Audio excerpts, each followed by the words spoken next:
The scream pierced the winter morning like a bullet, sudden, violent, followed by frantic shouts. Two volunteers sprinted across the frozen yard toward the sound, boots crunching through snow as they rounded the corner of the shelter building. What they saw made them stop cold. The metal kennel door bent outward at an impossible angle, teal mesh torn as if made of paper. Inside, a blur of black and tan fur ricocheted against the walls, teeth bared, foam flecking from powerful jaws. Shadow, the German shepherd no one could touch, had destroyed his third enclosure in a week. "Get the tranquilizer!" someone yelled, but Martha, the oldest volunteer, saw something in those amber eyes that stopped her. It wasn't rage driving this destruction. In the heartbeat before Shadow launched himself against the remaining barrier, she caught it. A look of pure, unbridled terror. This wasn't aggression. This was a soul drowning in memories only he could see. Either like and share your thoughts in the comments, along with the city you're watching from. Now let's continue with the story. Pine Ridge, Montana, had once been proud of its canine training facility. Built in the 1970s when the town was flush with lumber money, the sprawling compound with its obstacle courses and training yards had produced some of the finest police dogs in the Northwest. But budget cuts and changing priorities had transformed it into the last chance animal shelter, a name that felt particularly apt on bitter January mornings like this one, when the mountains loomed white and unforgiving against a steel-gray sky. The facility's cinder-block buildings and chain-link runs still carried echoes of its military precision, though now weathered signs and donated pet beds softened its institutional edges. It was here, among the forgotten and the abandoned, that Shadow had arrived 3 weeks earlier. Discovered near a burned-out police vehicle off Route 16, a melted chain still hanging from his neck. Partly her regard for Blackwood began to complete. Charlotte Charlie Blackwood hadn't planned on working with the shelter's most dangerous resident. At 35, her plate was already full as a widow raising a 5-year-old alone while waiting for news of her wife Emily missing in action overseas for nearly 14 months. Charlie's volunteer shifts were meant to be a distraction, not another heartache. But something about the German shepherd's broken spirit called to her in ways she couldn't explain. Abby Blackwood hadn't spoken a word since the military chaplain had come to their door last year. The vibrant, chattering child had retreated into silence, her round face solemn, her blue eyes watchful as she processed a grief too complex for her 5 years. Now she communicated through nods, headshakes, and the colorful drawings that papered their refrigerator, mostly of her mother in uniform, sometimes with wings. The third keeper of Pine Ridge's secrets was Daniel Jefferson, though he hadn't set foot in town for 7 years. The former K-9 officer carried both physical and emotional scars from the shootout that had ended his career, along with a burden of guilt he couldn't seem to put down. He didn't know that the dog he believed dead had somehow survived, or that fate was about to reconnect them. Watching over them all was Dr. Margaret Maggie Wilson, whose 70 years had given her a weathered face and unshakable confidence when it came to broken creatures, both human and canine. Animals remember, she all said, but thank God they also forget. Martha Newman, the shelter director, still clutched the intake report in her weathered hands when Shadow first arrived. He'd been found by a highway patrolman near mile marker 112, wandering disoriented near the wreckage of what appeared to be a police transport vehicle. The dog's training harness was half melted to his fur, and despite his emaciated state, it had taken 3 officers with catch poles to secure him. "He's department property," the officer had said, handing over a partially damaged microchip report. "But nobody's claiming him. Department says there's no record matching his chip number in their active roster." The unspoken message was clear. Whatever this dog had been through had erased him from official existence. The officer's eyes had softened momentarily. "Seems like he was caught in some kind of explosion, probably PTSD. Be careful with him." Those words proved prophetic. Shadow's first day at Last Chance ended with a volunteer requiring stitches. The second day, the German Shepherd had torn through the chain link separating his run from the neighboring kennel, sending volunteers scrambling and dogs into a panicked frenzy. By the end of the first week, Martha had established a new protocol. Shadow was to be fed using a sliding tray. His kennel was to be cleaned only when he was secured in the outdoor run. No one, absolutely no one, was to attempt physical contact. "Pah! I can't justify keeping him much longer," Martha confided to Charlie during their Thursday morning coffee meeting. The shelter director's office was cluttered with donation boxes and pet food samples, the walls covered with decades of photos showing successful adoptions. 3 weeks with no progress. He's taken up resources, scaring the other dogs, and frankly, he's a lawsuit waiting to happen. Charlie studied her coffee cup. The "You had me at woof" slogan, suddenly less amusing. He hasn't had a fair chance. 3 weeks isn't enough time for that level of trauma. 4 bites, 2 destroyed kennels, and enough sedation to tranquilize a horse, Martha countered gently. "I've been doing this 30 years, Charlie. Some dogs can't come back from what they've seen. I'm giving him 30 more days, then we have to make the humane decision." The humane decision hung in the air between them, heavy and final. That evening, Charlie found herself lingering after her shift, watching Shadow from a distance. The German Shepherd paced his kennel in precise military patterns. 5 steps, turn, 5 steps, turn, his muscles rippling beneath his black and tan coat. Occasionally he would freeze, ears pricked forward as if hearing something beyond human perception, before resuming his endless patrol. "He's still on duty," came a voice beside her. Dr. Wilson had appeared, her silver hair escaping its practical bun, eyes keen behind wire-rimmed glasses. "I've seen it before in military dogs. They can't stand down." "There's nothing in his file about military service," Charlie said. Dr. Wilson shrugged. "Police, military. The training is similar. Something catastrophic happened to him, and he's still fighting it." She studied Charlie's face. "You recognize it too, don't you? That's why you're still here after your shift." Charlie didn't answer immediately. The recognition was too raw, too personal. She saw the same vigilance in Abby's silent watchfulness, the same inability to rest. "I just think there's more to his story than what's in that file."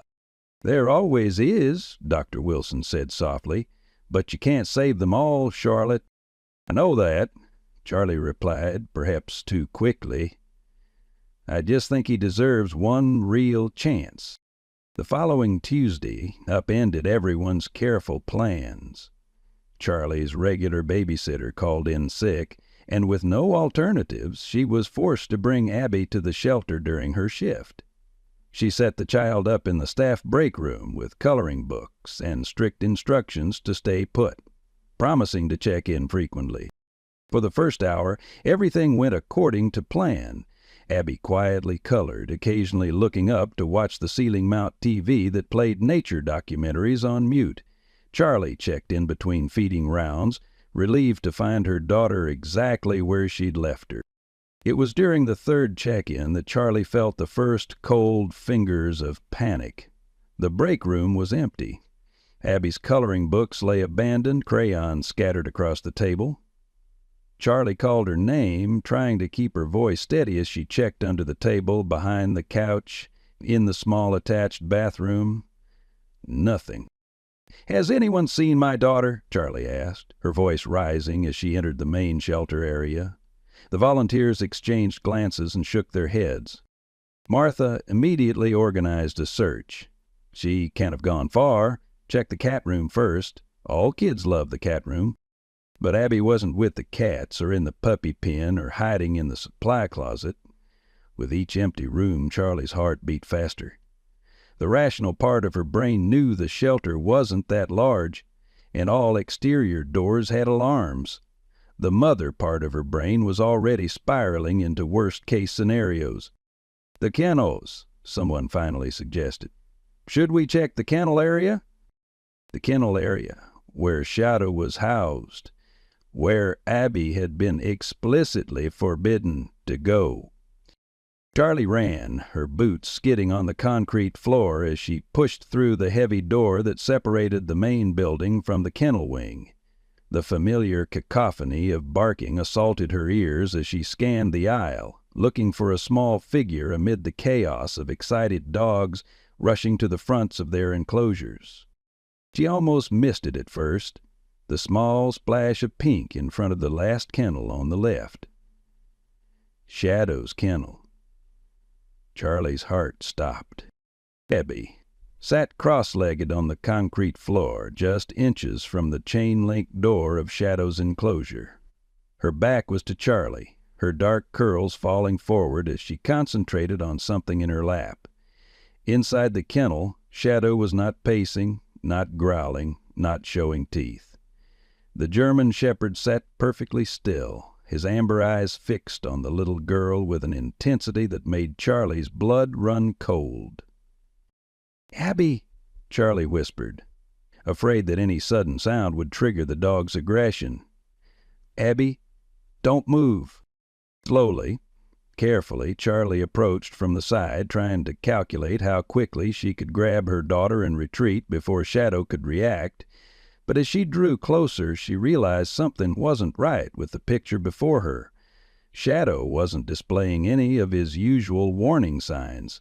His ears weren't pinned back, his hackles weren't raised. He was simply watching. Abby seemed to sense her mother's presence. She looked up, her solemn face breaking into a small smile, the first Charlie had seen in months. Then she held up a piece of paper. A drawing. It was a child's rendering of a large dog wearing what appeared to be a superhero cape, with a small girl standing beside it. Above the figures, in wobbly kindergarten printing, were the words, "Brave Dog." With deliberate movements, Abby slid the drawing under the small gap beneath the kennel door. Charlie wanted to lunge forward, to snatch her daughter away from danger, but some instinct held her frozen in place. Shadow looked at the paper that had entered his territory. His ears flicked forward. He rose from his sitting position. Charlie tensed, ready to spring, but instead of lunging or growling, Shadow lowered his head and carefully sniffed the drawing. Then, with a gentleness that seemed impossible for a dog his size, he lay down, his nose just touching the edge of the paper, and exhaled a long breath that ruffled the corner of the drawing. "It's sad, Mommy," Abby whispered. The sound of her daughter's voice, the first words she'd spoken in over a year, struck Charlie like a physical blow. For a moment she couldn't respond, couldn't even breathe, as the magnitude of what had just happened washed over her. Dr. Wilson appeared beside them, moving with the careful deliberation of someone approaching a miracle. "Don't anyone move," she murmured. "Let's just observe for a moment." Shadow remained still, his eyes now closed as if in exhaustion. Abby, seemingly unafraid, whispered again, "He had bad dreams like me. See his eye?" She pointed to a scar that ran through Shadow's right eyebrow, giving him a perpetually worried expression. Charlie knelt slowly beside her daughter, heart hammering. "How do you know he has bad dreams, sweetie?" Abby shrugged, the gesture heartbreakingly adult on her small frame. "His eyes look like mine. In the mirror." Dr. Wilson made a small sound, something between a sigh and a word. When Charlie glanced at her, the veterinarian's face was transformed with a fierce hope. "We just witnessed something extraordinary," she said quietly. "Something I've seen exactly twice in 45 years of practice." Martha appeared at the end of the kennel aisle, her expression shifting from relief at finding Abby to confusion at the tableau before her. "Everyone okay here?" she called. Dr. Wilson held up a hand, signaling for quiet. "Martha," she said, her voice carrying a rare note of command, I believe we need to reconsider our 30-day timeline for this dog. Dr. Wilson insisted on documenting everything. The following morning she arrived at the shelter with a leather-bound notebook and a digital camera that looked at least 15 years old. We need to record every interaction, every reaction, she explained to Charlie while setting up a small chair outside Shadow's kennel. What we're seeing might be an anomaly, or it might be the beginning of something remarkable. Charlie was still processing Abby's words the previous day, the first she'd spoken since the military chaplain's visit. She'd tried to get her daughter to speak again at home, but Abby had retreated back into silence, as if those few sentences had depleted some precious internal resource. "I don't understand what happened," Charlie admitted. "Why him? Why her?" Dr. Wilson adjusted her glasses. "Trauma recognizes trauma, Charlotte, sometimes more clearly than any diagnostic tool we have." She patted the chair beside her. "I've worked with military dogs for 40 years. The bond between handler and dog is something special. But what I saw yesterday was different. That child connected with Shadow on a level I can't explain." The shelter director was less enthusiastic. Martha paced her office later that afternoon, gesturing with reading glasses she'd removed from her face. "I appreciate the breakthrough, I really do," she said, "but we can't risk a child's safety on a hunch. One peaceful interaction doesn't erase 3 weeks of aggression." Charlie leaned forward in her chair. "What if we try controlled visits, Dr. Wilson supervising, me right there, proper protocols in place?" Martha sighed. "And if something goes wrong, if that dog so much as growls at your daughter, could you live with that decision, Charlie?"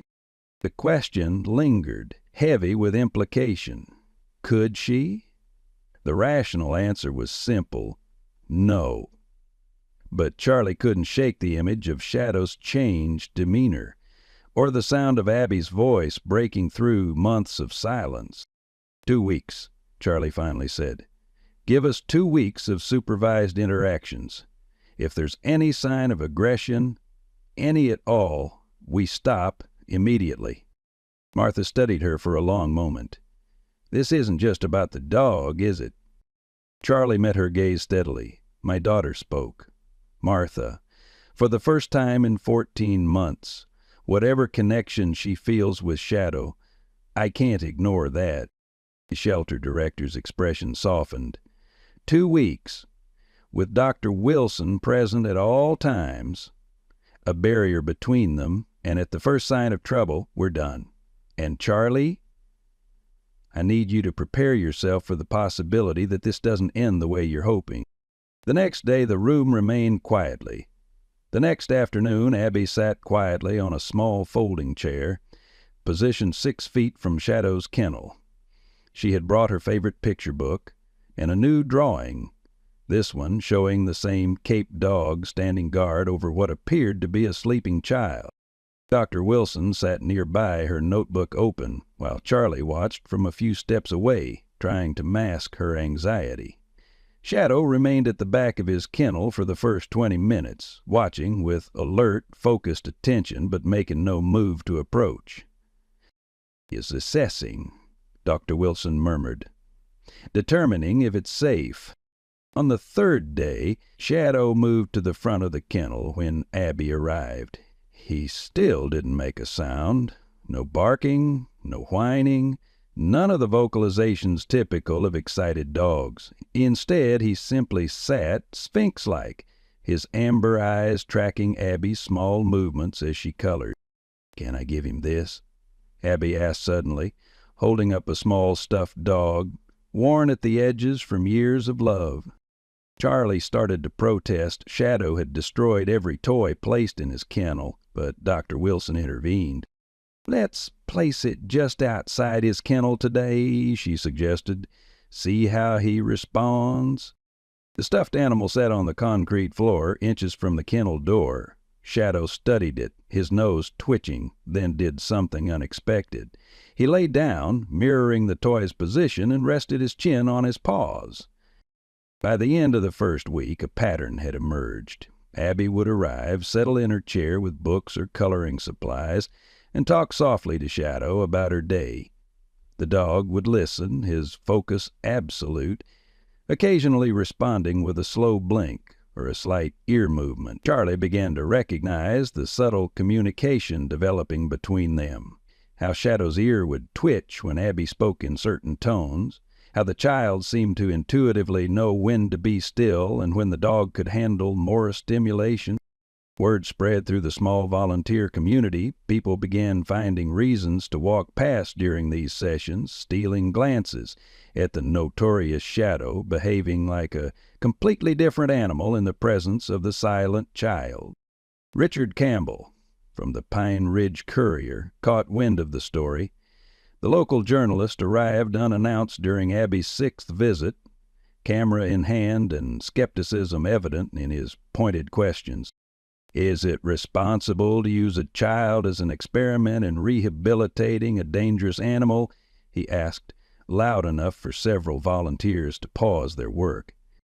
Charlie stepped between him and the kennel area. "This isn't an interview opportunity, Mr. Campbell. The community has a right to know what's happening here," he persisted, "especially when it involves potential danger to a minor." Martha emerged from her office, drawn by the commotion. "Richard, you know our policy on photographs. If you want to discuss our rehabilitation programs, you can make an appointment." Campbell lowered his camera, but not his voice. "Multiple bite incidents, property destruction, and now suddenly this dog is a therapy prospect? People should know the risk you're taking." Beck Wilson rose from her observation post, her small frame somehow commanding as she approached. "I've rehabilitated dogs for the military that have seen active combat, Mr. Campbell. Before you write whatever sensationalist piece you're planning, perhaps you should educate yourself on trauma response in working dogs." The confrontation ended with Campbell's reluctant departure, but the damage was done. By the following day, Martha's phone was ringing with concerned board members and community residents who'd heard rumors about a dangerous dog being allowed near a child. The shelter board called an emergency meeting. Charlie found herself sitting in a cramped conference room on a Thursday evening, facing 7 serious faces across a table, scattered with Shadow's incident reports and Dr. Wilson's observation notes. "The liability is simply too great," said Howard Fletcher, the board president and local insurance agent. "One incident, just one, and the shelter could be finished." "Not to mention the potential harm to the child," added June Whitman, a retired elementary school principal.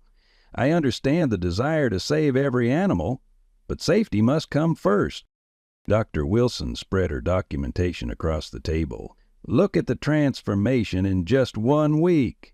Shadow's cortisol levels have decreased. His aggressive incidents, 0. His food consumption, normalized. These aren't feelings or hopes. These are measurable indicators of improvement." The debate continued for nearly 2 hours. Charlie spoke about Abby's progress, how she'd begun speaking again, albeit sparingly, and how her nightmares had decreased since the visits began. Dr. Wilson presented case studies of similar rehabilitations she'd overseen. Martha remained largely silent, her expression troubled as she listened to both sides. Finally, Howard leaned back in his chair. "I move that we allow the interactions to continue, with strict protocols in place, for 1 additional week. After that, we reassess with the understanding that a single aggressive incident ends the program immediately." The vote passed narrowly, 4-3. Outside in the parking lot, Charlie found Dr. Wilson staring up at the night sky, breath fogging in the cold air. "Thank you," Charlie said simply, "for believing in him. I've seen too many good dogs put down because humans can't recognize the difference between fear and aggression," the older woman replied. "But Charlie, they're right about one thing. We're running out of time. Shadow needs to show significant progress if he's going to survive this." The next breakthrough came unexpectedly. During Abby's 8th visit, Dr. Wilson had brought a special reinforced mesh panel, a safety barrier that would allow closer interaction while still providing protection. "Let's see if he'll accept hand proximity," she explained, setting up the barrier at the kennel entrance. Abby sat cross-legged before it, her small hand flat against the mesh. On the other side, Shadow approached cautiously, nostrils flaring as he scented her. "It's okay," Abby whispered. "I won't hurt you." The irony of the statement, this tiny human reassuring an 80-pound former police dog, wasn't lost on Charlie. She held her breath as Shadow inched closer, his focus intent on Abby's hand. When his nose finally touched the mesh, directly against Abby's palm, Dr. Wilson made a small, triumphant sound. "Perfect," she murmured, snapping a photo. "Absolutely perfect." None of them noticed Richard Campbell standing in the shadows of the corridor, his phone capturing the entire interaction. The next morning, the front page of the Pine Ridge Courier featured a photo of Abby's hand against the mesh, Shadow's muzzle pressed against it from the other side. The headline read, "Child used to tame killer dog. Local shelter risks child's safety in controversial rehabilitation experiment." Martha's office had never felt smaller than the morning the newspaper hit stands. Charlie sat rigidly in a chair by the window, the offending article spread across her lap, while Martha paced the limited floor space, phone pressed to her ear. "Yes, Mr. Fletcher, I understand your concerns. No, there was no authorization for photographs. Yes, we're addressing it immediately." The shelter director's voice maintained professional composure, but her free hand clenched and unclenched at her side. When she finally ended the call, Martha sank into her chair, suddenly looking every one of her 62 years. "The board chair wants an emergency meeting tonight. They're talking about accelerating Shadow's—" She couldn't finish the sentence. "Euthanasia," Charlie supplied flatly. "They want to kill him because of a misleading article." "It's not just the article, Charlie. It's the perception. 3 board members have received calls from concerned parents.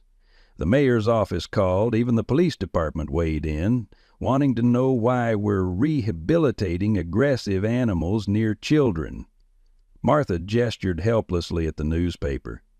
"Campbell made it sound like we're conducting some kind of twisted experiment with your daughter as bait." Charlie's anger burned cold and precise. "I'm going to talk to him." "That won't help." "Maybe not, but I'm doing it anyway." The Pine Ridge Courier occupied a narrow storefront on Main Street, its windows displaying faded local sports trophies and framed front pages from significant moments in the town's history. Inside, the reception area smelled of coffee and printer ink. A 20-something receptionist looked up from her computer as Charlie entered, the bell above the door announcing her arrival. "I need to see Richard Campbell." "You have an appointment?" "You'll want to see me." Charlie placed the newspaper on the counter, a finger tapping the front page photo. "I'm Charlotte Blackwood. That's my daughter in his unauthorized photograph." 5 minutes later, she was ushered into a cluttered office where Campbell sat behind a desk stacked with papers and coffee mugs. He had the rumpled look of someone who'd spent too many years chasing small-town deadlines. His button-down shirt wrinkled at the elbows, reading glasses pushed up into graying hair. "Mrs. Blackwood," he began, "I understand you're upset." "Miss," Charlie corrected automatically, "and upset doesn't begin to cover it. You published my daughter's photograph without permission. You misrepresented a supervised rehabilitation program as some kind of reckless endangerment. And now the shelter board is considering euthanizing a dog that's making real progress." Campbell leaned back in his chair. "I reported facts. That dog has a history of aggression. Your daughter is a minor. The shelter is allowing interaction between them. The public has a right to know." "Don't lecture me about rights." Charlie's voice remained steady despite the anger coursing through her. "You didn't report context. You didn't mention Dr. Wilson's credentials or the safety protocols in place. You didn't explain that Shadow is a former police K-9 with PTSD, not some random aggressive stray, and you certainly didn't mention that this interaction has helped my daughter speak again after more than a year of silence following her mother's MIA status. Something in Campbell's expression shifted slightly. Your wife is military? Marine Corps. Helicopter pilot. Missing in action 14 months ago in a classified operation. Charlie met his gaze directly. So yes, Mr. Campbell, my daughter has experienced trauma, and somehow she connected with that traumatized dog in a way no adult has been able to. That's your real story if you are interested in actual journalism instead of fear-mongering. The silence that followed was broken only by the distant sound of the receptionist's keyboard. Finally, Campbell removed his glasses and rubbed his eyes. Look, Miss Blackwood, I'm sorry about your wife, truly, but my job is to report on potential public safety concerns. Your job is to report the truth, the whole truth. Campbell's phone rang, breaking the tension. He glanced at the display, then held up one finger in a wait gesture as he answered. Charlie couldn't hear the caller, but Campbell's side of the conversation was revealing. Yes, she's here now. I understand. That's not yes, sir. He hung up, looking distinctly uncomfortable. That was my editor. It seems several prominent community members have called this morning, including Dr. Wilson's brother, who happens to be our largest advertiser. Charlie hadn't known about that connection, but she wasn't about to question the small advantage. We'll be running a follow-up piece, Campbell continued reluctantly, a more balanced perspective. I'd like to interview you properly and Dr. Wilson about the rehabilitation program. It wasn't an apology, but it was something. The board meets tonight. Your damage control needs to happen before then. Campbell nodded slowly. I'll have something for the online edition by this afternoon. When Charlie returned to the shelter, she found Dr. Wilson in the kennel area with Abby. The older woman had set up a small table and chairs just outside Shadow's enclosure, and Abby was reading aloud from a picture book, her small voice clear and unhurried. Shadow lay near the front of his kennel, head on paws, ears moving slightly to track her words. The tortoise was slow, but he never stopped walking, Abby read carefully, even when the hare laughed at him. Dr. Wilson caught Charlie's eye and smiled. She's been reading to him for 20 minutes, no hesitation, no whispers, full voice. Charlie felt her throat tighten with emotion. For 14 months, she'd tried everything to help Abby find her voice again. Therapists, support groups, even a brief and disastrous attempt at medication when the nightmares grew too intense. And here she was, reading confidently to a former police dog that most adults wouldn't approach without protective gear. Campbell's going to run a follow-up story, Charlie said quietly, more balanced. I don't know if it will be enough to sway the board. Dr. Wilson made a notation in her ever-present notebook. Then we'll need to show them more than words can convey. She glanced at her watch. I need you to trust me, Charlotte. Can you do that? Before Charlie could answer, the main entrance door chimed. Martha appeared a moment later, her expression carefully neutral as she approached them. There's someone here asking about Shadow, she said. Says he has information about his background. Charlie and Dr. Wilson exchanged a glance. I'll stay with Abby, the veterinarian offered. In the reception area, Charlie found a man she didn't recognize. He stood with the aid of a cane, his left leg noticeably stiff, his posture still carrying a military bearing despite obvious physical limitations. He appeared to be in his mid-40s, with close-cropped hair graying at the temples and deep lines etched around his eyes. "Miss Blackwood?" he asked, extending his right hand. "Daniel Jefferson. I understand you've been working with a German shepherd named Shadow." Charlie accepted the handshake, noting the strength in his grip. "How do you know about Shadow?" Jefferson reached into his jacket pocket and withdrew a folded newspaper, the morning edition with Campbell's inflammatory article. This caught my attention. The description, the markings. I had to see for myself. You know, Shadow, a complex emotion crossed Jefferson's face. Part hope, part pain. I knew a canine with those markings. His name was actually Stryker. He belonged to... His voice faltered briefly. He was my partner's dog. Police canine unit in Billings. Martha, who had been quietly observing, stepped forward. Would you like to see him? To confirm if it's the same dog? Jefferson nodded, his grip tightening on the cane. If that's possible. They walked slowly to the kennel area, Jefferson's cane tapping a rhythmic counterpoint to their footsteps. As they approached, Charlie could hear Abby still reading, her voice now animated as she described the tortoise crossing the finish line. Dr. Wilson saw them coming and quickly ushered Abby away from the kennel, whispering something in her ear that made the little girl nod solemnly. Jefferson stopped several feet from Shadow's enclosure, his breathing suddenly shallow. "My God," he whispered. "It is him." Shadow had risen to his feet at the approach of strangers, his posture alert but not aggressive. When he caught sight of Jefferson, however, something changed. His ears pricked forward, his nose worked rapidly, and a low whine, the first vocalization many of them had heard from him besides growls, escaped his throat.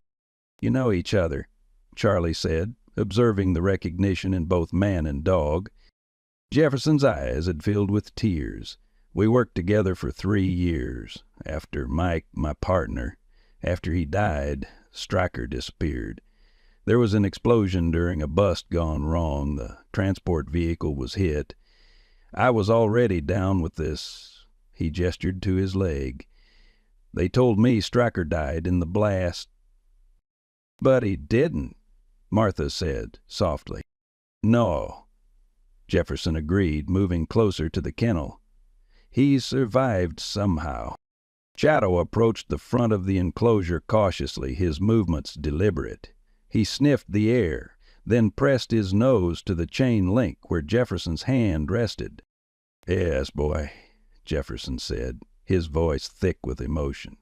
"Remember me? We thought we'd lost you." For a tense moment, no one spoke. Then Shadow did something remarkable. He lay down, nose still pressed to the fence where Jefferson's fingers curled through the links, and released a deep sigh that seemed to carry the weight of years.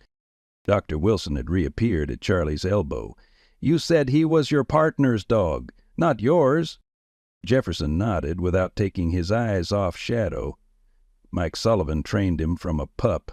I was just, well, I guess I was the backup human. After Mike was killed, Stryker changed. Wouldn't work with anyone else. They were going to decommission him, try to rehome him, but then the explosion happened and..." His voice trailed off. "Mr. Jefferson," Dr. Wilson said carefully, "would you be interested in adopting Shadow or Stryker yourself, given your history?" The question hung in the air, loaded with implications. Charlie felt her heart constrict as she glanced toward Abby, who watched the interaction from a few yards away, her face solemn. Jefferson's answer surprised them all. "No, ma'am. I'm not in any position to take him. I live in a no-pets apartment building, still doing physical therapy 3 times a week." He gestured toward his damaged leg. "Besides, looks like he's found something good here." The relief Charlie felt was immediately complicated by guilt. This man had a legitimate prior connection to Shadow, yet she was grateful he couldn't reclaim him. "Could you tell us more about him?" Martha asked. "His training, his background, anything that might help us understand his behaviors better." Jefferson nodded. "I'd be happy to, and I'd like to come visit him sometimes, if that's all right." As they walked toward Martha's office, Charlie noticed Shadow watching Jefferson's departure, his eyes tracking the man's halting gait until he disappeared from view. Then, remarkably, the German shepherd turned his attention back to Abby, who had returned to her chair with her book. That evening, the shelter board meeting took an unexpected turn. Instead of the small conference room, they gathered in the shelter's main community area. Every board member was present, along with Martha, Charlie, Dr. Wilson, and, to everyone's surprise, Daniel Jefferson, who sat to one side, his cane propped against his chair. Howard Fletcher called the meeting to order with the grim determination of someone preparing for an unpleasant but necessary task. "I understand there's been new information about the dog in question," he began. "However, our primary concern must remain public safety and the shelter's liability exposure." Dr. Wilson stood before he could continue. "Before we proceed with discussions, I'd like to introduce Officer Daniel Jefferson, formerly of the Billings Police Department K-9 Unit, who has confirmed Shadow's identity as Striker, a decorated police dog with over 50 successful operations to his credit." Jefferson nodded in acknowledgment as murmurs rippled through the board members. "Additionally," Dr. Wilson continued, "with Martha's permission, I've prepared a brief demonstration of Shadow's progress, with proper safety protocols in place, of course." Fletcher frowned. "Dr. Wilson, we agreed this meeting would be a discussion, not a demonstration." "Sometimes seeing is more powerful than talking," Dr. Wilson countered. "I'm asking for 10 minutes of your time." After a brief, tense discussion, the board reluctantly agreed. Dr. Wilson disappeared through the door to the kennel area, returning moments later with Martha, who carried a tablet connected to the room's large monitor. "Since we can't safely bring Shadow into this room, we'll observe via our security camera feed," Martha explained, tapping the screen to bring up a clear view of the kennel area. On the monitor, they could see Shadow in his enclosure. Outside the kennel, seated on her small chair, was Abby, with Charlie standing protectively nearby. Between them was the reinforced mesh barrier that had been the subject of Campbell's photograph. "What you're about to see," Dr. Wilson said, "is the result of 2 weeks of careful rehabilitation work. Shadow, or Striker, is responding to basic commands again, but only from one person." On screen, Abby held up a small treat and said something they couldn't hear. Shadow immediately sat, his attention focused completely on the child. "Simple commands are being reintroduced gradually," Dr. Wilson explained. "Sit, stay, down. But more importantly, watch his body language." The board members leaned forward, studying the dog's relaxed posture, the absence of tension in his face, the calm positioning of his ears. "Now," Dr. Wilson continued, "Officer Jefferson has provided us with something important. Striker's original command words, which were in Dutch, a common practice for Police K-9S. On screen, Charlie handed Abby a small card. The child studied it for a moment, then looked up at Shadow and spoke a single word. The transformation was immediate. Shadow's entire demeanor shifted from relaxed pet to working dog. He stood at attention, ears forward, eyes alert, waiting for the next command. Abby spoke again, and Shadow immediately lay down, his focus unwavering. "That's remarkable," breathed June Whitman. "He remembers his training." "More than that," Dr. Wilson said. "He's transferring his working relationship to a new handler. This is extremely rare, especially in dogs that have experienced trauma. It suggests an exceptional capacity for rehabilitation." The demonstration continued for several more minutes, with Shadow responding flawlessly to each Dutch command Abby carefully pronounced. Finally, the child gave what appeared to be a release command, and Shadow visibly relaxed, wagging his tail slightly as Abby tossed him a treat through the mesh. When the tablet was turned off, the room remained silent for several moments. "I've prepared a formal rehabilitation plan," Dr. Wilson finally said, distributing folders to each board member. based on Shadow's progress so far and Officer Jefferson's insights into his training. With your approval, I believe we can fully rehabilitate this dog within 60 days. The board's discussion lasted well into the evening, with arguments for and against continuing Shadow's rehabilitation. Jefferson spoke about the dog's service record and the trauma of losing his handler.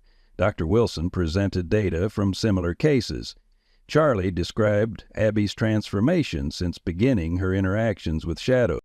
In the end, the vote was 6-1 in favor of extending Shadow's stay for the proposed 60-day rehabilitation period, with strict safety protocols and regular progress reviews.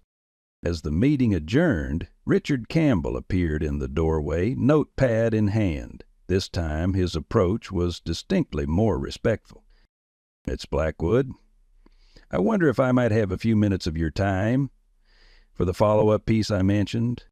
Charlie studied him for a moment, then nodded. "Come by the shelter tomorrow. There's someone I'd like you to meet properly." The Montana winter showed no signs of relenting as February dragged on. Pine Ridge had already seen 3 major snowstorms that month, but the forecasters were calling the approaching system something different. A potential blizzard with whiteout conditions, wind chills dropping to dangerous levels, and up to 2 feet of new snow. Charlie watched the weather report with growing concern as she prepared Abby's lunch for school. The meteorologist pointed to swirling patterns on the radar, his expression grave as he discussed expected arrival times. "Looks like it'll hit hardest this afternoon around school dismissal time," Charlie murmured, more to herself than to Abby, who sat at the kitchen table carefully writing in a small notebook, her Shadow journal, as she called it. "Will we still go see Shadow today?" Abby asked, without looking up from her writing. Charlie hesitated. Their afternoon visits to the shelter had become sacred routine, the highlight of each day for both Abby and the German Shepherd waiting faithfully for her arrival.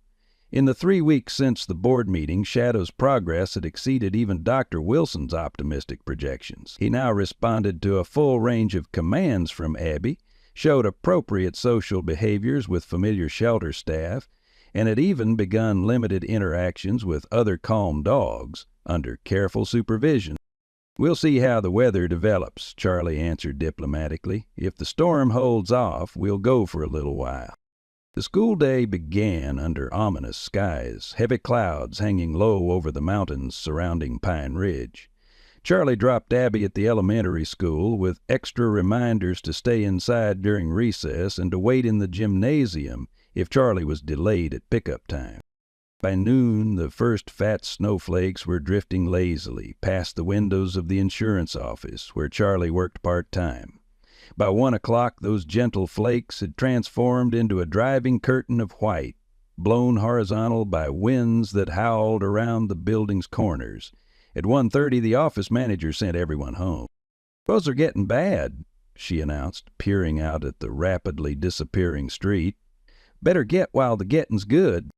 Charlie called the elementary school as she gathered her things, relieved to hear they were dismissing early due to the deteriorating conditions.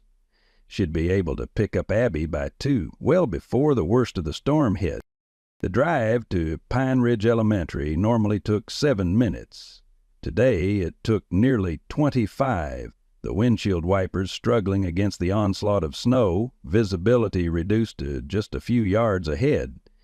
Charlie gripped the steering wheel with white knuckles, mentally calculating the safest route home once she had Abby safely inside the car.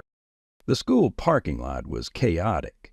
Parents navigating slippery conditions, children bundled against the cold, racing toward waiting vehicles, teachers attempting to maintain order amid the weather-induced panic. Charlie parked as close to the front entrance as possible and hurried inside, stomping snow from her boots as she entered. The gymnasium, designated as the early dismissal pickup location, buzzed with activity. Charlie scanned the rows of seated children, looking for Abby's familiar dark curls and pink backpack. She checked once, twice, then a third time with growing concern. Mrs. Henderson, Abby's teacher, noticed Charlie's searching gaze and approached with a puzzled expression. "Miss Blackwood?" Did you already pick up Abby? I thought I saw her in line, but—" A cold that had nothing to do with the blizzard settled in Charlie's stomach. "No, I just got here. She's supposed to be waiting in the gym." Mrs. Henderson frowned. "Let me check with the office. Sometimes children get confused about early dismissal procedures." The next 15 minutes passed in a nightmarish blur. The school secretary hadn't seen Abby. She wasn't in her classroom, the library, or the cafeteria. The nurse's office was empty. With each empty room, the knot in Charlie's chest tightened. "When was she last seen?" Charlie demanded, her voice tight with fear. Mrs. Henderson's face had gone pale. During the pre-dismissal lineup, the children were gathering their things from their cubbies. Abby definitely had her coat and backpack. I helped her zip up. And then, I'm not sure. There was some confusion when the announcement came about early dismissal. Some parents were already arriving. The school principal, a former military man with a steady demeanor, took charge of the situation. "We'll conduct a room-by-room search," he assured Charlie. "Sometimes children find interesting hiding places when routines change." But the systematic search of the building yielded nothing. No Abby, no clues to her whereabouts, just empty classrooms and mounting dread. "I'm going to the police," the principal announced, his expression grim. "And we need to account for every child and every adult who left this building in the last hour." Outside, the storm had intensified. Snow accumulation had already reached 6 inches, with visibility dropping by the minute. Charlie stood at the school entrance, staring out at the white void, her mind racing. "Think," she whispered to herself. Where would she go? And then, like a bolt of lightning, a memory struck. Abby at breakfast asking if they would visit Shadow today. Charlie had been non-committal, focused on the weather forecast. She pulled out her phone with trembling hands and dialed the shelter. "Last Chance Animal Shelter," Martha's voice answered, barely audible over the howling wind in the background. "Martha, it's Charlie. Is Abby there? Has she come to the shelter?" "Abby? No, I haven't seen her. Shouldn't she be in school?" "She's missing." Charlie's voice broke on the word. "They dismissed early because of the storm, but she's not here. I thought maybe she tried to come see Shadow." Martha's sharp intake of breath was audible even through the poor connection. "I checked the kennels right away, but Charlie, no one's come in for at least an hour. The roads are nearly impassable already." "I'm coming there anyway," Charlie decided. "If she was trying to reach the shelter—" "Be careful," Martha urged. "I'll call if she shows up." The drive to the shelter normally took 10 minutes from the school. Today it seemed impossible. Streets buried under drifting snow, traffic lights swinging wildly in the wind, abandoned vehicles already littering the roadside. Charlie's SUV fishtailed more than once as she navigated the treacherous conditions, her headlights barely penetrating the swirling white darkness. When she finally reached the shelter, Martha met her at the door, concern etched across her face. "No sign of her, Charlie. I've checked every room, every closet. Dr. Wilson is going through the outdoor runs now, but—" She didn't need to finish the sentence. The outdoor temperature had plummeted to 15 degrees, with wind chills well below zero. If Abby was out in this storm— Charlie's phone rang, the school principal reporting that the police had arrived and were organizing a search, hampered by the worsening blizzard conditions. Charlie listened numbly, trying to think through her rising panic. "The library," she said suddenly, interrupting the principal's measured tones. "Yesterday, Abby mentioned returning a book to the public library. It's only 3 blocks from the school. Maybe she tried to go there first." It was a slim possibility, but it was something. Charlie ended the call and turned to Martha. "I need to check the library. It's on her route from school to here." "I'm calling Daniel," Martha decided, already reaching for her phone. He has search and rescue experience from his police days, and Charlie—" She hesitated, then continued firmly, "Take Shadow with you." "What?" "Martha, I can't People responded on emotion. People took to their heels, and Clay and Marie went to fight him. That dog, as if summoned by her name, the veterinarian appeared from the kennel area, already holding Shadow's leash and a specialized working harness. "It's not standard protocol," Dr. Wilson admitted, "but neither is a blizzard. Shadow remembers his search training. We've been working on refreshing those skills. He knows Abby's scent better than anyone here."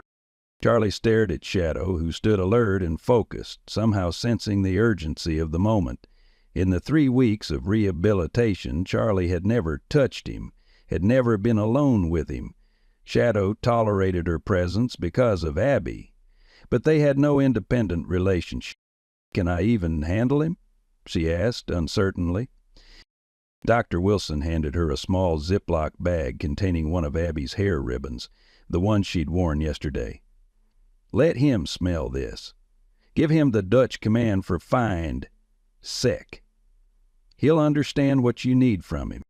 The next moments were a blur of activity. Shadow being fitted with protective booties for the snow, Charlie zipping into an extra shelter parka, Martha pressing a flashlight and emergency kit into her hands. "The police know you're searching with a K9. Daniel's voice crackled through Martha's phone, now on speaker. "I've given them Shadow's description. I'm trying to get there myself, but the roads are nearly impassable from my side of town."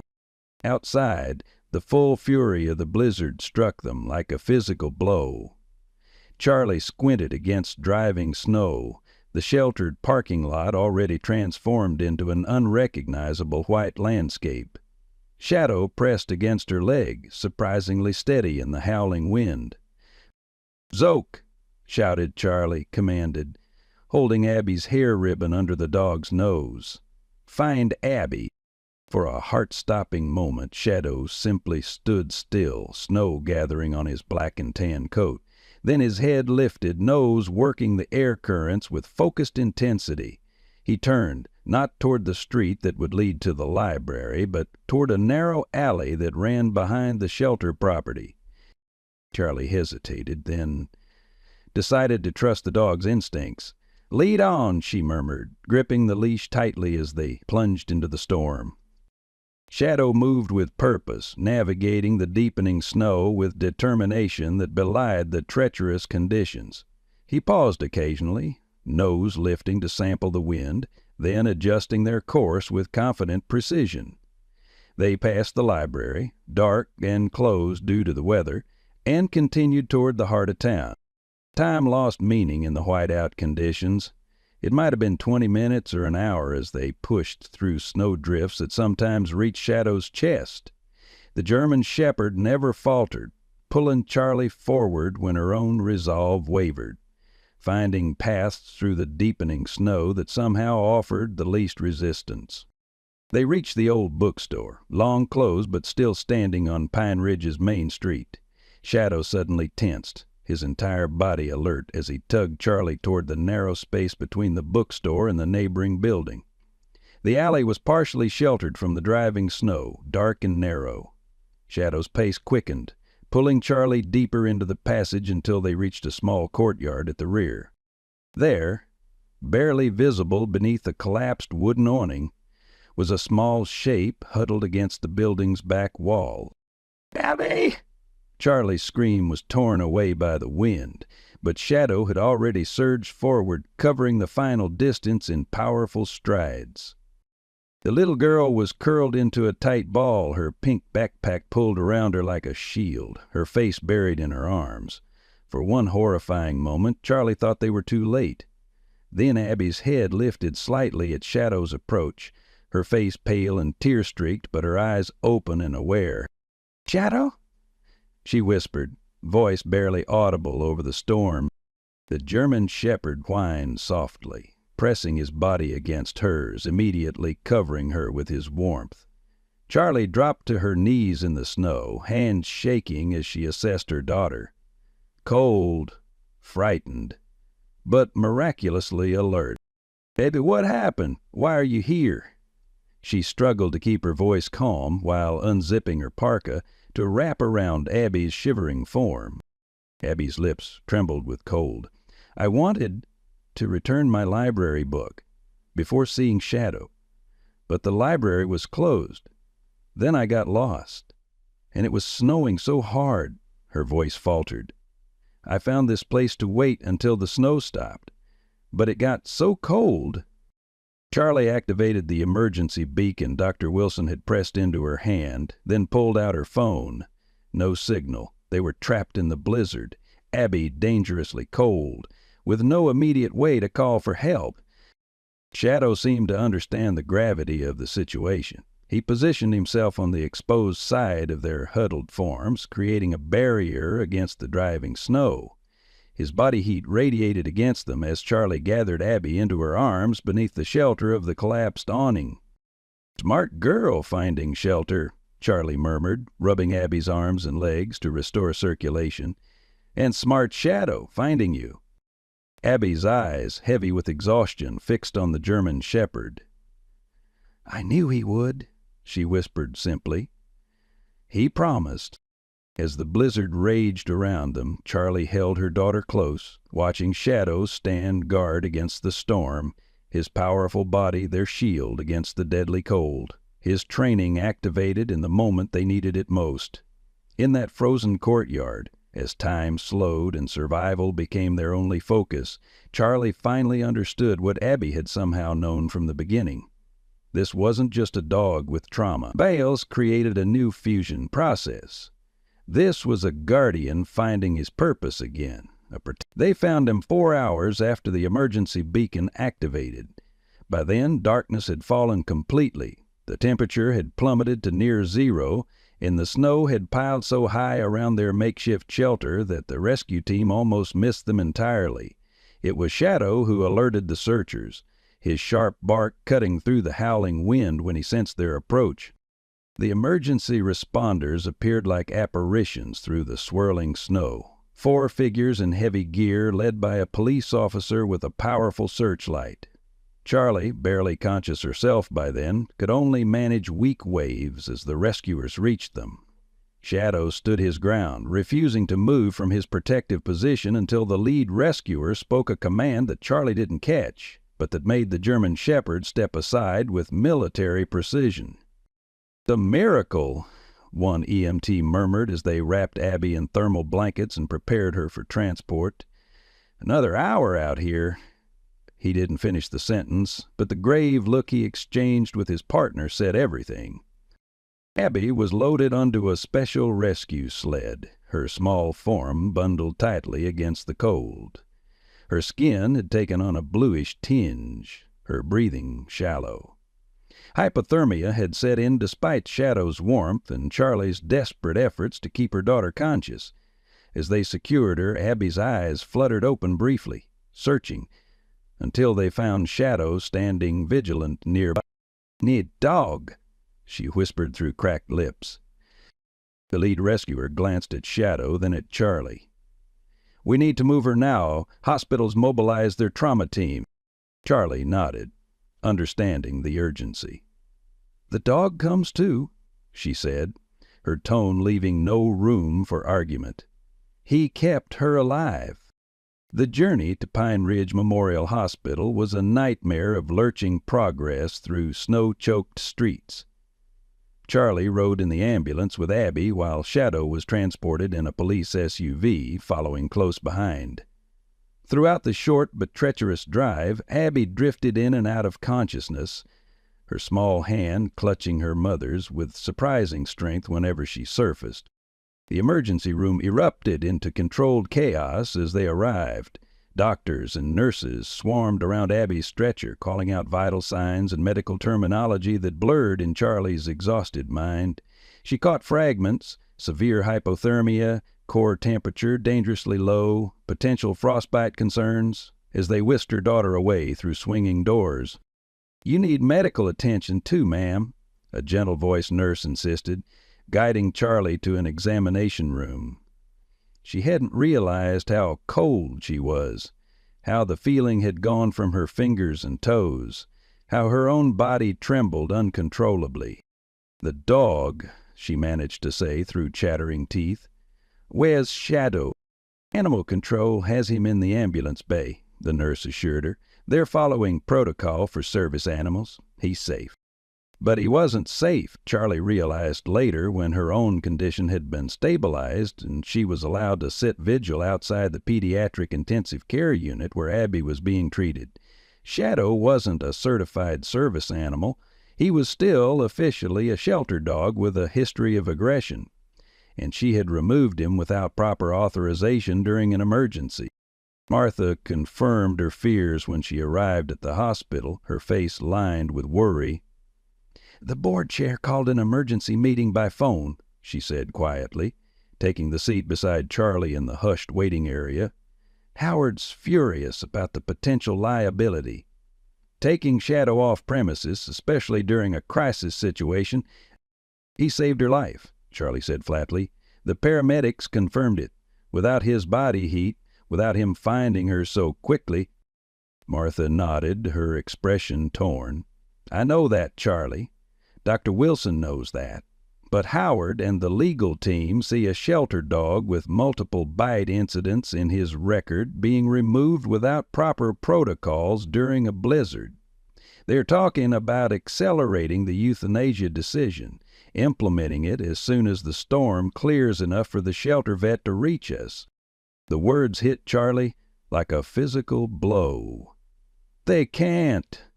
After what he did today, that's not justice. It's not even rational." "There's more," Martha continued reluctantly.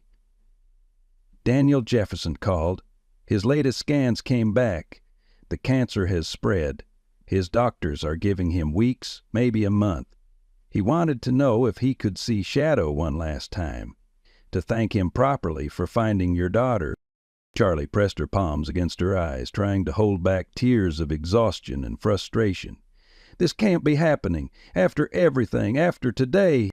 A doctor emerged from the PIQ, clipboard in hand, expression professionally neutral.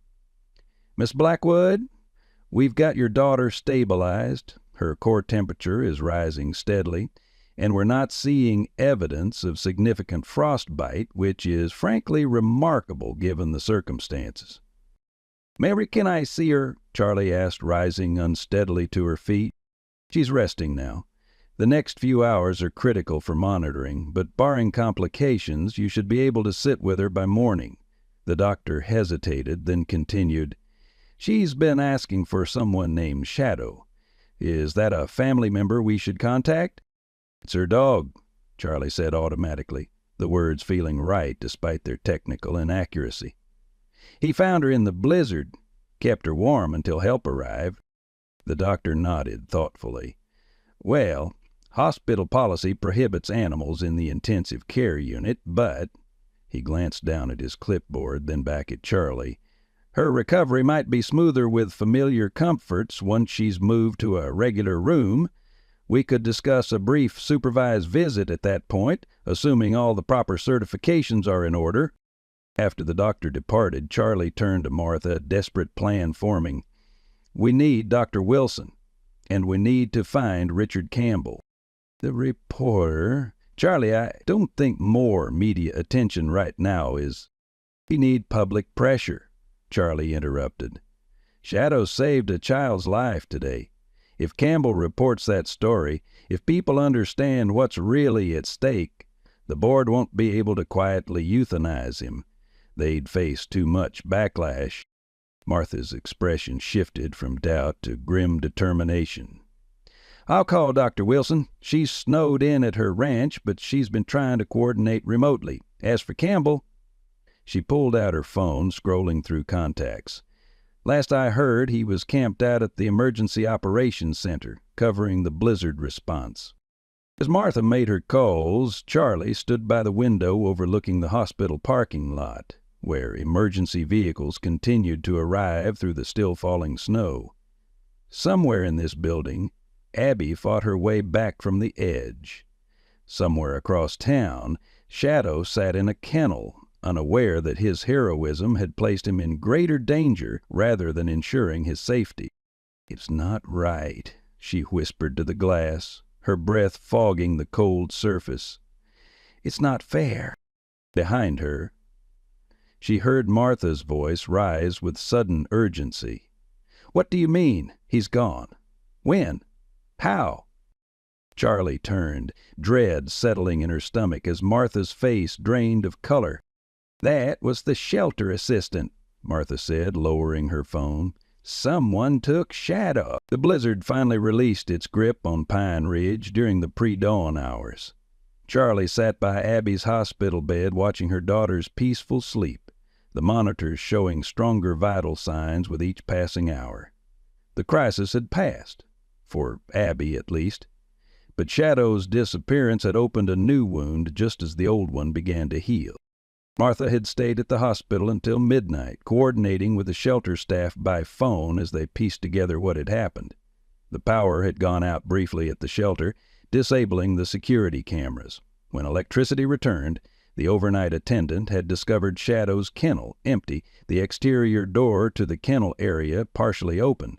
No forced entry, no clear footprints in the rapidly accumulating snow, just the absence where Shadow should have been.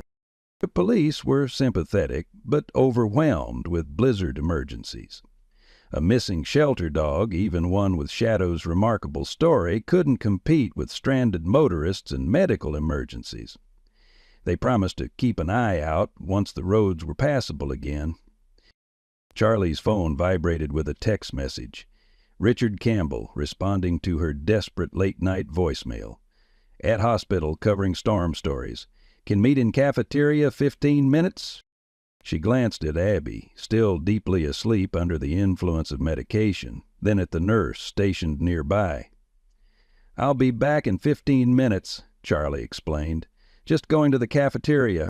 The hospital hallways were unusually busy for 5:30 a.m.ing, filled with staff who had worked through the night and patients who had been brought in during the storm. The cafeteria was a small oasis of fluorescent calm, half empty but serving coffee to bleary-eyed doctors ending their shifts. Campbell sat at a corner table, digital recorder and notebook positioned beside a steaming cup. He looked as exhausted as Charlie felt, his face stubbled, his clothes rumpled from what had clearly been a long night of reporting. "Miss Blackwood," he greeted her, rising briefly as she approached. "I got your message about Shadow. Quite a development." Charlie sank into the chair opposite him, too tired for pleasantries. "He saved my daughter's life yesterday, and now someone has taken him, possibly to destroy evidence of what he's capable of." Campbell's eyebrows rose. "That's a serious allegation." "You think someone from the shelter board?" "I don't know," Charlie admitted. "But the timing is too convenient. The board was holding an emergency call about Shadow's status. Right when he disappeared." The journalist made a note, his expression thoughtful. "I've been following the story since my rather one-sided reporting. Shadow's rehabilitation has been remarkable by all accounts." "It's been miraculous," Charlie corrected. "And yesterday proved it wasn't just about Abby. He remembered his search and rescue training. He followed commands. He protected my daughter for hours in life-threatening conditions." She leaned forward, intensity cutting through her exhaustion. "This isn't just a heartwarming story about a child and a shelter dog anymore. This is about recognizing that traumatized service animals deserve rehabilitation, not euthanasia." Campbell studied her for a long moment.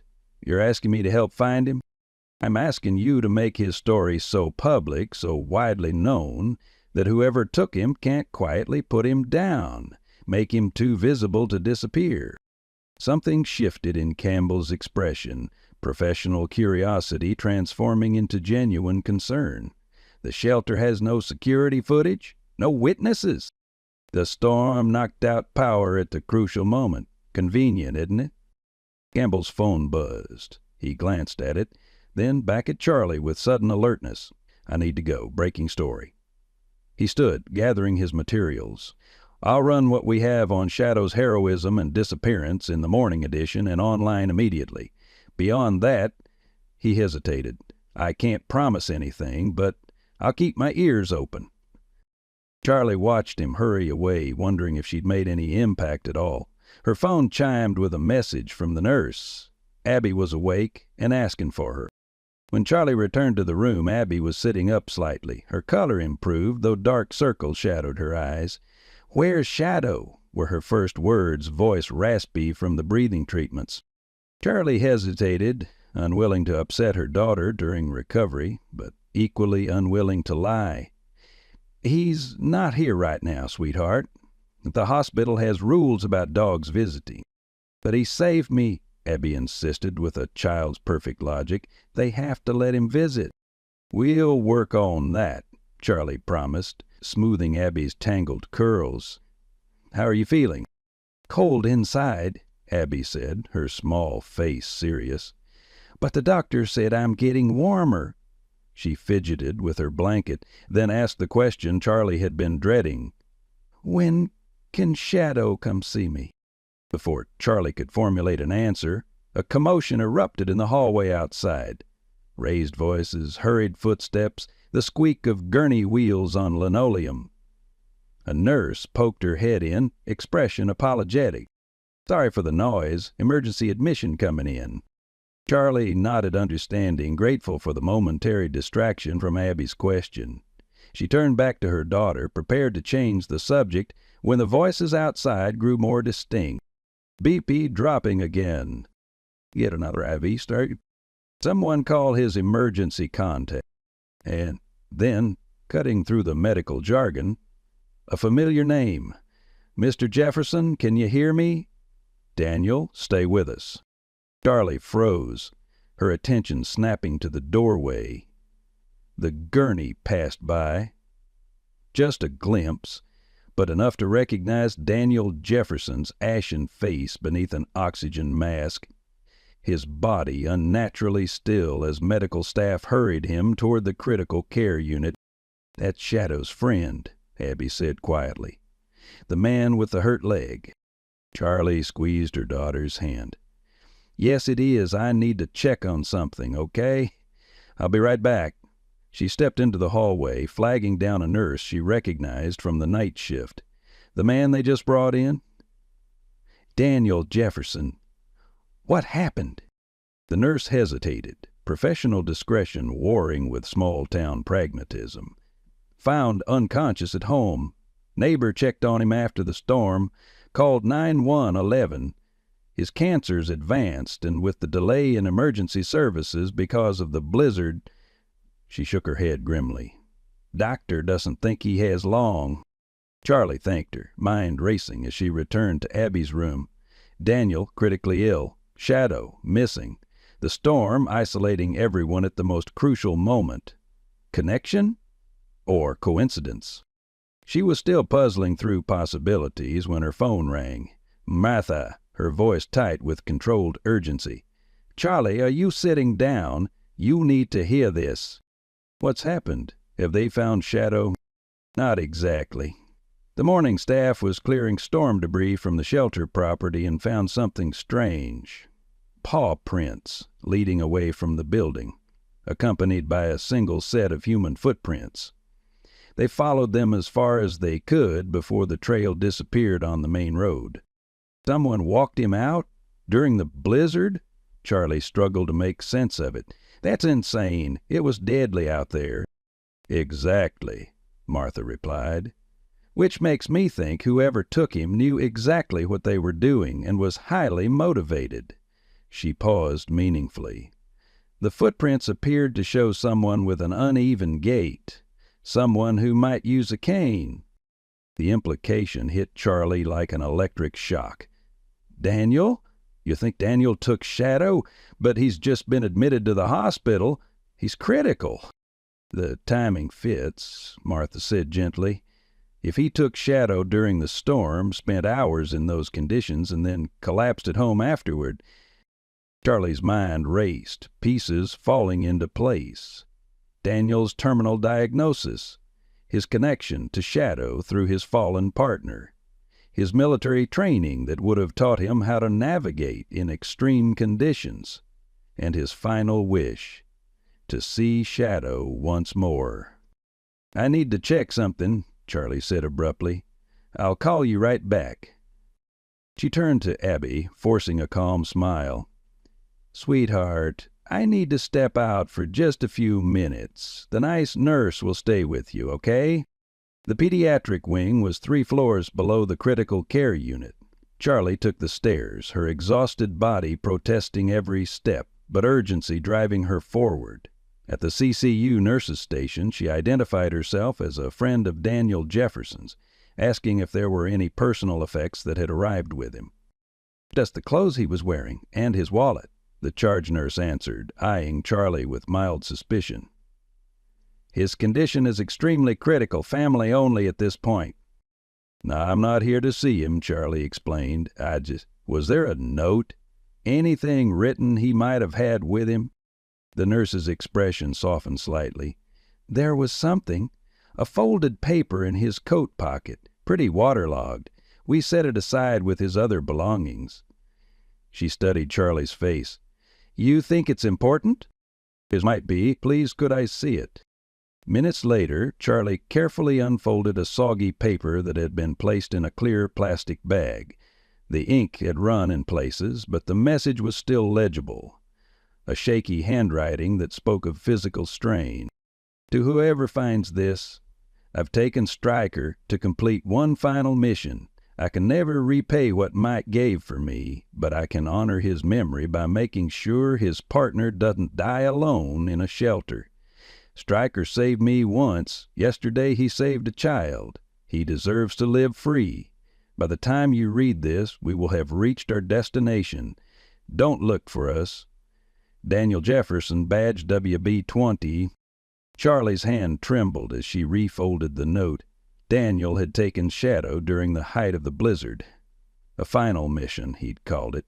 And now Daniel lay barely alive in the critical care unit while Shadow was... where? Had they reached this mysterious destination before Daniel collapsed? Or was Shadow out there somewhere, alone in the aftermath of the storm, waiting for a handler who would never return? The search began as soon as the roads were cleared enough for emergency vehicles to navigate. Charlie had shown Daniel's note to Martha, who immediately mobilized the shelter volunteers. Richard Campbell published the story in a special online edition of the Pine Ridge Courier, and by noon dozens of community members had joined the effort, scanning the snow-covered landscape for any sign of Shadow.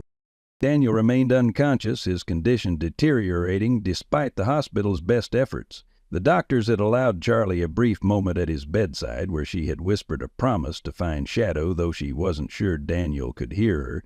His weathered face looked smaller somehow against the stark white hospital linens, the powerful former officer now fragile in his final battle. "We need to think like Daniel," Charlie told the search coordinator, a retired forest ranger who had volunteered to organize the community efforts. "If he was taking Shadow somewhere specific, somewhere with meaning, where would it be?" They had already checked Daniel's apartment. Neighbors reported seeing him leave during the early hours of the blizzard, but no one had seen him return. Shadow wasn't there, nor at any of the local parks or the police memorial where Daniel's partner was honored. Abby, improving steadily but still confined to her hospital bed, had her own theories. Shadow would go somewhere high, she said with certainty when Charlie visited between search shifts. He likes to see everything. At the shelter, he always jumped up to look out the high window. Charlie smiled at her daughter's conviction, but filed the observation away. Children sometimes saw patterns adults missed. On the third day, with hope fading and temperatures dropping again, Charlie received an unexpected visitor at the hospital. Dr. Wilson had finally managed to reach town, her ranch having been cut off by snowdrifts that required heavy equipment to clear. The veterinarian looked exhausted but determined as she settled into the chair beside Abby's bed. "I've been thinking about Daniel's note," she said without preamble. That phrase, "live free," it's significant. Charlie, who had been dozing in the uncomfortable visitor's chair, straightened. "How so?" "It's part of a tradition in military and police canine units," Dr. Wilson explained, her voice gentle as Abby listened intently. "When a working dog retires, their handler often says, 'You're free now.' It symbolizes the transition from service to just being a dog, living on their own terms." "But Daniel wasn't Shadow's original handler," Charlie pointed out. "No, but he was there when Mike, his partner and Shadow's handler, died. In a way, the responsibility transferred to him." Dr. Wilson leaned forward, expression intent. "Charlie, did Daniel ever mention where Mike is buried?" The question hit with the force of revelation. "Pine Ridge Cemetery," Charlie breathed. "On the hill overlooking town? Daniel mentioned it once, said it had a view of the whole valley." Dr. Wilson nodded. "A high place. With meaning." She glanced at Abby, who was nodding vigorously. "Exactly where a police officer would want his canine partner to be free." Within the hour, a small convoy of vehicles was making its way up the winding road to Pine Ridge Cemetery. The historic graveyard occupied a commanding position on the eastern hillside, its wrought iron gates and ancient pines visible from much of the town below. In summer it was a peaceful, shaded refuge. Today it lay under a pristine blanket of snow, broken only by the tops of gravestones and the bare branches of dormant trees. The cemetery caretaker met them at the gates, his weathered face skeptical. "Ain't seen no dog up here. Woulda noticed tracks in all this white." "We need to find Officer Michael Sullivan's grave," Charlie explained, showing him Daniel's note. "It's important." The caretaker's expression softened at the mention of the fallen officer. "Sullivan? That's way up in the northeast corner, police section." He squinted at the surrounding snowdrifts. "Don't know if you can get through, though. Ain't been plowed since the storm." They proceeded on foot, Charlie, Dr. Wilson, Martha, and 4 volunteers forming a line as they trudged through knee-deep snow. The caretaker had given them general directions, but in the transformed landscape, with familiar landmarks buried, orientation became challenging. "Here," Martha called, pointing to a small area where several headstones bore the distinctive shield emblem of the police department. "That must be it." They approached slowly, scanning for any signs of disturbance in the snow. At first, nothing seemed out of place, just an unbroken expanse of white stretching between the silent markers.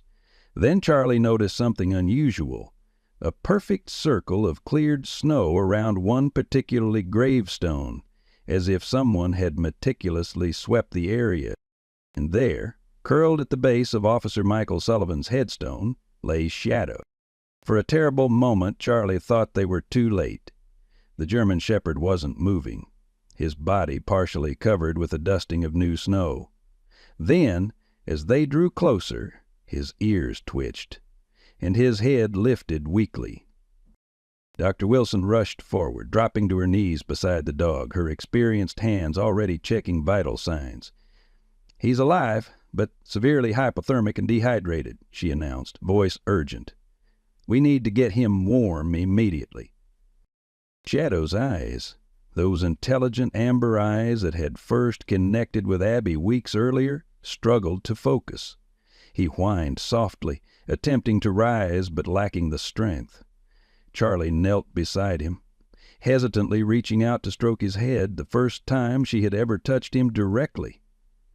"It's okay, boy," she whispered. "We've got you now. Abby's waiting." At the mention of Abby's name, Shadow's tail moved slightly against the snow. Carefully, the search team wrapped him in emergency thermal blankets from their kits and lifted him onto an improvised stretcher made from a coat stretched between 2 branches. As they prepared to transport him down the hill, Charlie studied the gravestone Shadow had been guarding. "Duration Michael Sullivan. Patches 1856. End of. Watch. June 12, 2017. Faithful until the end. And there, barely visible where the snow had been cleared, lay Daniel's police badge, placed carefully at the base of the stone. "He brought him home," Charlie said softly. "Daniel brought Shadow to say goodbye." The next few hours passed in a blur of activity. Shadow was rushed to Dr. Wilson's clinic, where she worked tirelessly to raise his body temperature and address his dehydration. The local news crews that had gathered to cover the search filmed his arrival, Campbell at the forefront with his notebook and recorder. At the hospital, Charlie divided her time between Abby's room and the critical care unit, where Daniel's condition had stabilized slightly, enough for brief periods of consciousness. During one such moment, Charlie was able to tell him that Shadow had been found. "At Mike's grave," she said, holding his frail hand. "You took him to say goodbye." Daniel's eyes, sunken but still alert, filled with tears. "Did what I promised," he whispered, his voice barely audible over the beeping monitors. "Told Mike I'd make sure he was free." "Shadow's gonna be okay," Charlie assured him. "Dr. Wilson is taking care of him." A ghost of a smile touched Daniel's lips. "Good dog," he murmured. "Best damn dog." He slipped back into unconsciousness after that, but the monitors showed a subtle improvement in his vital signs, as if a burden had been lifted. That evening, as snow began falling again outside the hospital windows, Charlie received two pieces of news that changed everything. The first came from Martha. The shelter board, responding to overwhelming public support following Campbell's coverage of Shadow's rescue and subsequent disappearance, had voted unanimously to release Shadow from the shelter's custody.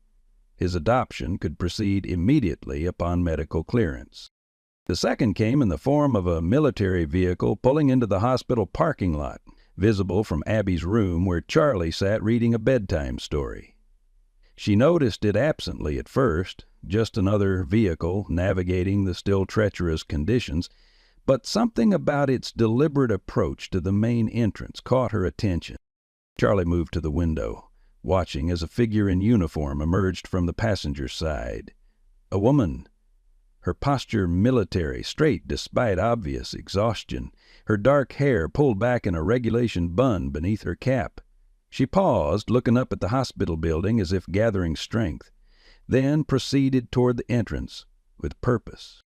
There was something hauntingly familiar about the set of those shoulders, the rhythm of that walk.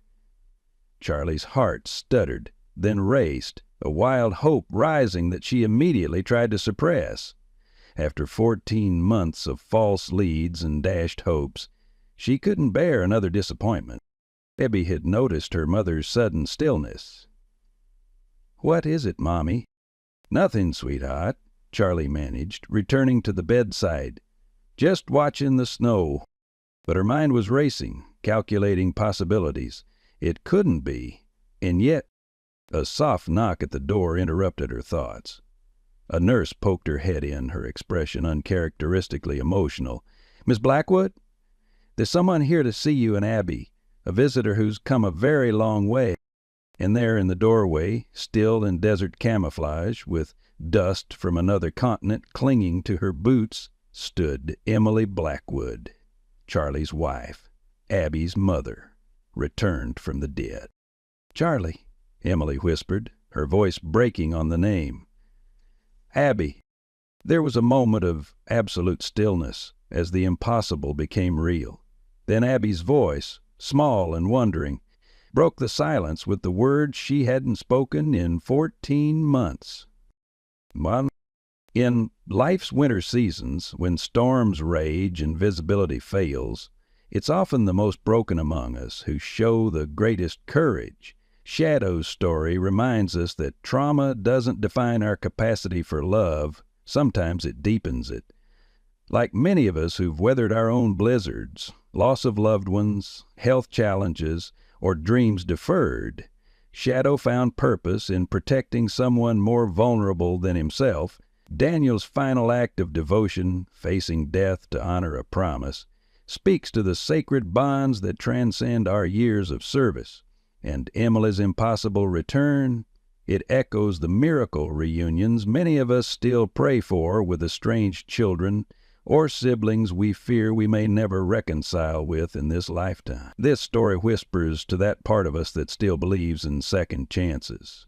For the retired canine nobody wanted, for the widowed mother who never gave up hope, for the wounded officer completing his final mission, and for the silent child finding her voice again. In our own third acts, when society might consider us past our prime, Shadow reminds us that our most heroic chapters may still lie ahead, if only we have the courage to weather the storm. I hope you enjoyed today's story. Subscribe to the channel so you don't miss more stories like this. Leave a like and comment below what you thought of the story. See you in the next video.